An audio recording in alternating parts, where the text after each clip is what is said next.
እኔ የምልሽ ግን ቆይ ግን ሰው ይልምድ መሰራለሽ? እኔ ምን አውቄ ምን እንደሚፈልግ እንኳን እኮ ግራ ነው የሚያጋባው። ቆይ ፍላጎቱን በግልጽ አልነገረሽ? አብረሽኝ ካልሆንሽ ምናምን ነው የሚለው።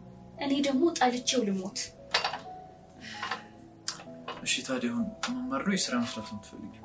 ፍቅር ገና መግባቷ እኮ ነው። የሁላችሁ ቢያንስ ይወደላት በኋላ ትጠይቃታለህ። እሺ ተይው ያዋራኝ።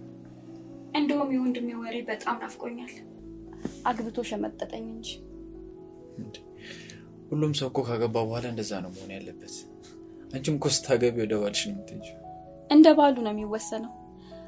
ወንድ ልጅ ሚስቱ ከበድ ካለች ቤተሰቦቹ ዞር ብሎ ማያያቸው። ግን ነው ክልማ። አረ በፍጹም አንቺ በጣም ጥሩ ሚስት ነሽ።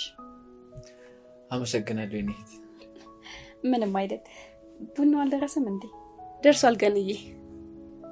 በነገራችን ላይ ምግቡ በጣም ቆንጆ ነው። ቡናዋንም ትወጂዋለሽ። የእሷን ከለመድሽ ሌላ ቡና በጭራሽ አያምርሽ።